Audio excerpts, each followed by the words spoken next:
রাজধানীর পল্লবীতে আলোচিত শিশু রামিসা ধর্ষণ ও হত্যা মামলায় প্রধান আসামি সোহেল রানা ও তার স্ত্রী স্বপ্না খাতুনকে মৃত্যুদণ্ড দিয়েছেন আদালত। রায়ে সন্তোষ প্রকাশ করেছেন রাষ্ট্রপক্ষ এবং আসামি পক্ষের আইনজীবীও। আইনমন্ত্রী বলেছেন, স্বল্প কার্য দিবসে বিচার সম্পন্ন করা দেশের ইতিহাসে নজিরবিহীন। রায় দ্রুত কার্যকরের সহায়তার আশ্বাস দিয়েছেন স্বরাষ্ট্রমন্ত্রী। বিস্তারিত শফিক আহমেদের প্রতিবেদনে, ক্যামেরায় ছিলেন আজিজুর রহমান।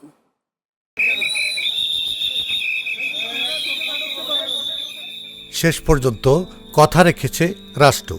রামিসা ধর্ষণ ও হত্যা মামলার দ্রুত বিচার সম্পন্ন করে রায় ঘোষণা করল আদালত।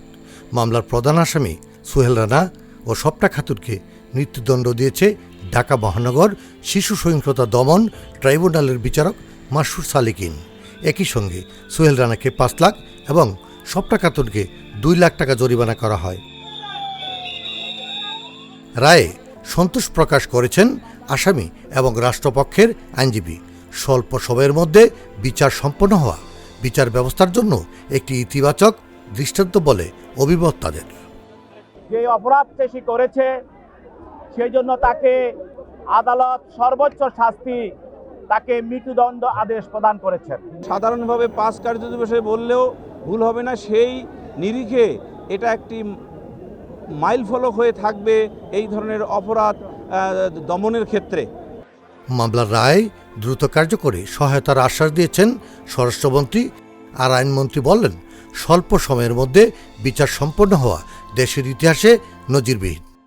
আমি যখন রামিসার এই ঘটনার বিষয়ে মাননীয় প্রধান বিচারপতির সাথে কথা বলেছি, উনিও আমাকে বলেছেন সব ডেথ রেফারেন্সগুলোই খুব দ্রুত নিষ্পত্তি করার জন্য, এবং আমি এই বিষয়টা লেগে থাকব যাতে করে যত দ্রুত সময়ের মধ্যে সম্ভব আমরা এটা নিষ্পত্তি করার চেষ্টা করব। মাননীয় সুপ্রিম কোর্টের নজরে আনবো এবং অ্যাটর্নি জেনারেল অফিসকে আমরা বলবো যাতে রামিসা হত্যার এই ডেথ রেফারেন্স শুনানিটা যাতে সিরিয়াল একটু এগিয়ে আনা যায় আইনানুগভাবে।